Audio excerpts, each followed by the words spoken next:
色并不等于要破坏旧有的过去。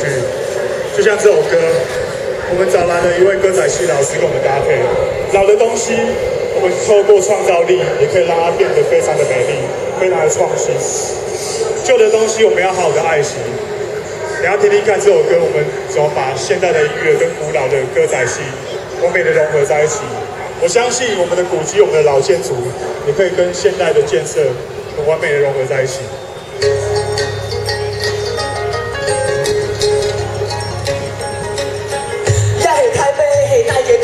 哪一个古港的名就喊做台北 City。1000多年前，台北是无人地带，咱抢的建筑名喊做凯达格兰。1000多年前，台北无汉地带，咱抢的建筑名喊做凯达格兰。荷兰、西班牙先后咱有台湾，古先波音华去台北 City 发展，后来来到个18世纪，后罗下港安尼先后咱有台北市。树林放甲大稻田，嘿，发展嘅开始。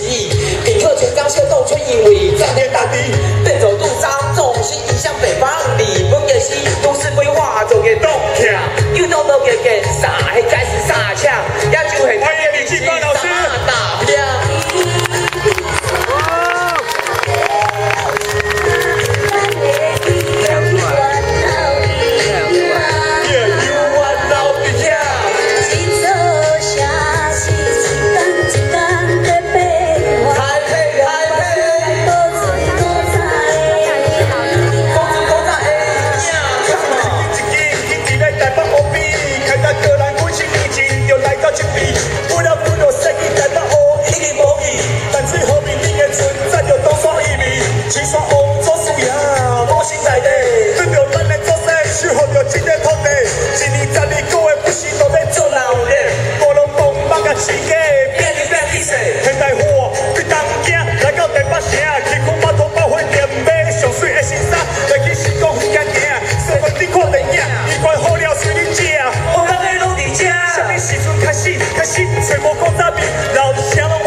感谢老师为我们画刀然后帮我们献声这首歌，他的声音真的是很甜美，就是颠覆大家对歌仔戏的一些刻板印象。会啊，好，会啊。现在带来我们第3。